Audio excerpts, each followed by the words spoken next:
to reach into your bag and I want you to grab whatever oil you can find. Whether you're here or at home, grab an oil, share with a friend. I want you to put a few drops. Oh, see, this bottle of Balance didn't have a top on it. All right, hold on. All right, and I want you to do some deep breaths for me. If you ever get too much on your hands, just rub it on your arms. All right, let me grab my clicker. So you, by inhaling that oil, have just turned on digestion. Today we're going to talk about gut health. But first, you need to know, I don't know, is my gut healthy? Is it not healthy? So here's a few simple things that you can use to tell if you have a healthy gut. Do you have 2 bowel movements a day? And I like to say to my kids, mashed potatoes in an S-shaped formation. Serious, it works, right? You can all picture that. Okay, and the other thing is, do you experience no pain or bloating when eating the food that God made? Sometimes my teenage boys will say, Mom, my belly hurts, and I'll say, what'd you just eat? And they tell me, and I say, well, yeah, you should be experiencing pain after you ate that. All right, so this next slide, I want you to take a picture of this. When you get home, you can print this off, you can put this in your bathroom, or even better, on your refrigerator, and have discussions about this every night while you have dinner. All right? This is called the Bristol Stool Scale. This is a real thing, I did not make this up. And by this chart, you can know if you have healthy bowel movements. So type 3 or type 4 is what we're going for. Maybe it looks a little bit like corn on the cob or sausage. Rabbit droppings and gravy, no good. Okay? All right, now the reason we're talking about gut health is because it is the center of all health in the body. There are so many different organ systems in the body that are affected by the gut. I just read yesterday, they are now looking at a gut-eye axis, meaning what happens in your gut affects your eyes as well. So let's dig into these different body systems. Number 1 is cardiovascular. For example, the digestive system uses cholesterol in order to make bile. So if your digestive system is working right and you're making enough bile, it helps supports healthy cholesterol levels in the body. Blood pressure and overall heart health are also affected by the gut.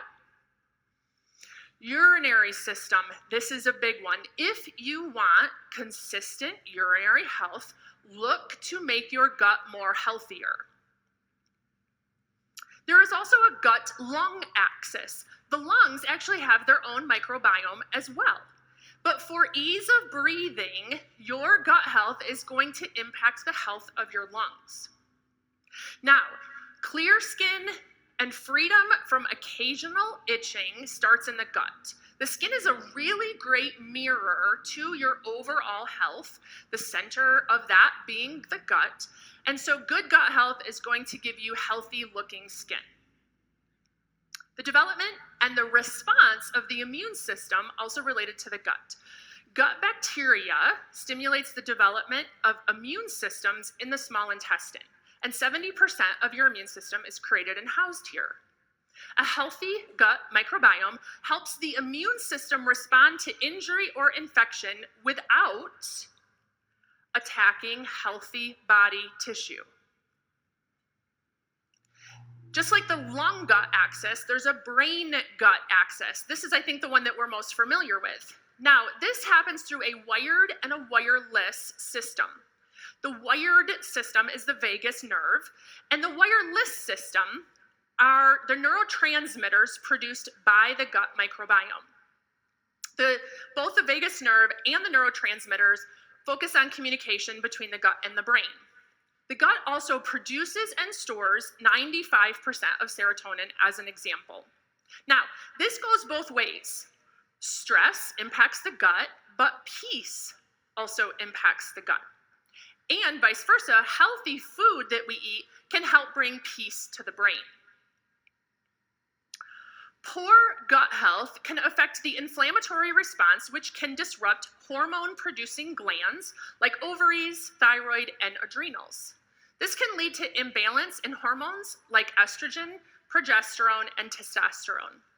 Poor gut health increases the risk of estrogen-related health concerns in reproductive organs. Gut bacteria help to break down and eliminate hormones, especially estrogen, which helps to maintain a healthy balance. When the gut microbiome is disrupted, it can impair hormone metabolism, leading to imbalances. The composition of gut microbiota also has a significant role in regulating the body's sensitivity to insulin. Now, we're going to look at the outcome of two things that make up what we call gut health, and that is digestion and the microbiome. Digestion is the process of breaking down food into substances that we can use for energy, tissue growth, and repair.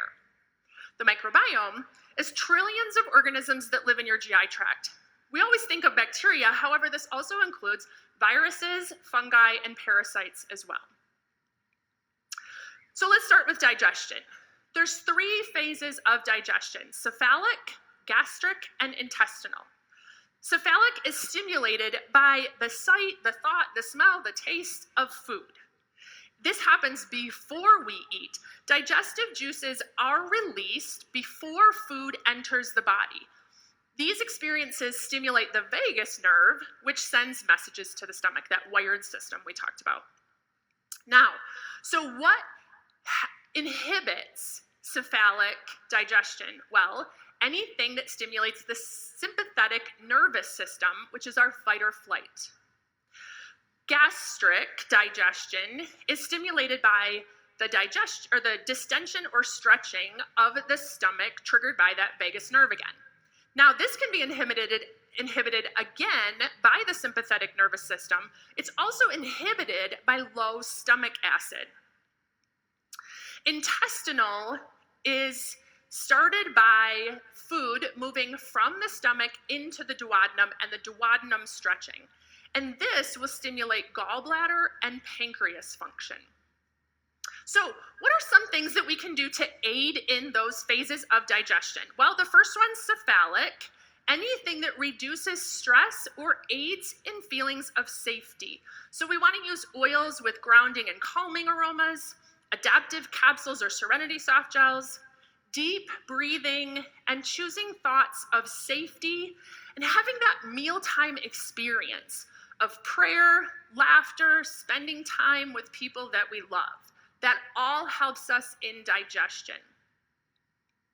Now, the second phase, gastric, we need to maintain enough acid for this. We also need to be in that rest and digest phase. So one of the things I like to recommend is MetaPower Recharge.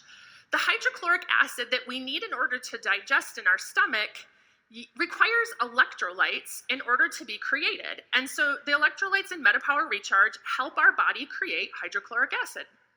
I bet you didn't know Terrazyme also includes hydrochloric acid. So it's great for this phase of digestion as well as the third phase. And I love all of the Digest Zen oil blend, soft gels, and chewables, also great for this phase of digestion. Intestinal, enzymes, bacteria, fiber, and phages. We mentioned Terrazyme. We think of it normally great for this phase of digestion, also the one before. A note about fiber.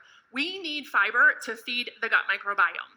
If you start using fiber, and all of a sudden you're becoming more like rabbit pellets than the sausage or corn cob, all you need to do is drink more water. Don't stop with the fiber. We need it for the gut microbiome, but water can help a lot get you back to that nice stool that you're looking for.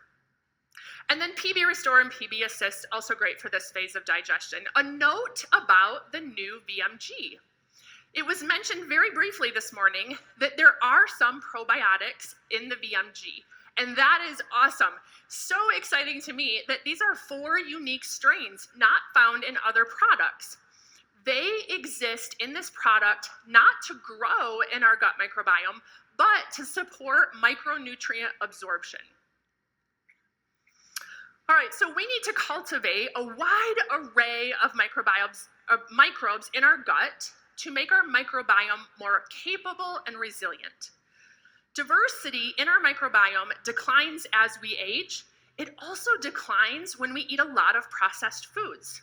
75% of the world's food is generated from 12 plants and 5 animal species. That is not a lot of diversity. So this lack of diversity needs to be recovered, and the PB Restore and PB Assist are really great ways to continue to give diversity to our gut microbiome so we can have a healthy gut. doTERRA ProBiome capsules specifically contain 24 probiotic strains from 22 species. Now, I often get asked, what do all these letters and numbers behind the bacterial strains mean? Well, that means that doTERRA has taken and used very specific strains that have been researched and have proven benefits. Along with prebiotics and postbiotics, I want you to take a look at these bacteriophages on the lower right-hand corner. Remember when we talked about urinary health? These phages have the ability to address a bacterial overgrowth in the urinary tract, keeping you from experiencing discomfort. Short-chain fatty acids, bioavailable vitamins and amino acids, peptides, enzymes, neurotransmitters like GABA, serotonin, dopamine, these are all examples of the metabolites that are replenished by the probiotic bacteria in your microbiome. So, do you need a calmer brain? The Lactobacillus brevis in Restore is proven to produce GABA as a postbiotic. When your good bacteria in your gut, particularly the lactobacillus strains in the Restore, perform their own metabolism, they produce butyrate. Butyrate strengthens your gut barrier, it fuels the rest of your gut microbiome, and it acts as a fuel for your brain. So if you have brain fog, you need more lactobacillus. Well, as a nurse, we love case studies, so I've got a few for you. The first one is a 13-year-old boy. He has a history of various interventions starting at age 2, and he needs support to focus at school. The specific need is to support his norepinephrine levels in the brain. We've talked a lot about neurotransmitters. Norepinephrine is a type of neurotransmitter. So, while it's tempting to go right to the top of the pyramid, we always want to start with gut health, knowing that gut health impacts the brain, right? So we're going to do the foundational health system, which is VMG, the omegas, and PB Restore. We're going to add in the PB Assist Plus for specific gut strains, and we're going to add in fiber because we need to feed the bacteria. Now, if there's more room in his routine and there's more room in the budget, we can go up the next level to rest and manage stress. The Serenity combo is one of my absolute favorites. Not only is this going to help this boy get more sleep, more quality sleep, but it's going to potentially help him during the day to focus as well. Now, while we really like to use Intune and Thinker and tend to recommend those oils for focus-related issues, 13-year-old boys, they only like to smell like BO or Axe body spray. They don't like to smell like essential oils, right? So I am going to suggest peppermint beadlets. Supermint beadlets would also be a good option as well. But this is a really nice internal way for him to be able to use them at school, and that mint is going to bring more oxygen to his brain, more ability to focus at school without smelling crazy.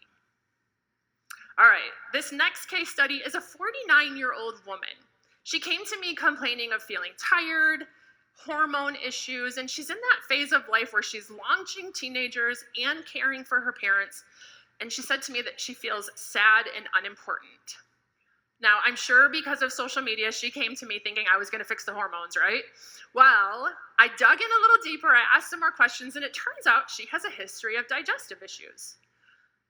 When I asked some more questions, She said she has 1 bowel movement a week. Ah! All right, so as much as she wants to work on a specific thing, we're gonna work on gut health because that's gonna be the foundation of everything. So we're gonna start with that foundational health system of VMG, the E Omega, and the PB Restore. Just like before, we're gonna add in the PB Assist Plus for the gut. We're gonna add in fiber to feed those bacteria. But with her, I'm also gonna add in the MetaPower Recharge, adding not only electrolytes to be able to hydrate her body and her cells, but help in that creation of hydrochloric acid. And we're gonna use Digest Zen soft gels. These are really great to help things move along. And again, move from rabbit pellets once a week to something more enjoyable. Let's face it, right? Okay, so again, if there's more room in the budget, room in the bandwidth of doing things, I like to add in Mito2 Max and Basil. These two are so good for adrenals, for energy, for feeling like you can get the things done that you want to throughout the day and reduce your stress a little bit while you do it. Going up the wellness lifestyle pyramid to rest and manage stress, the emotional aromatherapy line is some of my favorite oils. Not only because they smell great, but because it gives people a chance to stop and think about, how do I feel? It brings this emotional awareness that we need at different times of our life. And last but not least, top of the pyramid, where maybe you're tempted to start, but I would encourage you not to, would be phytoestrogen and Claricalm. I love these two products, and I have begged doTERRA for years to let me teach you guys about phytoestrogen, but here we are talking about poop, okay? So, as much as you want to do that phytoestrogen first, let's get her pooping twice a day first, and then we can go there. Okay, so what about you? If I were up here talking about you, what would I say about you? Whether it would be your urinary system, your brain, your endocrine system, regardless of what your list would be up here, I want you to know that starting with gut health, taking that Bristol stool chart and hanging it up in your home and making it a source of conversation, that's gonna be the place to start to get the most benefit in all areas of your health. Thank you.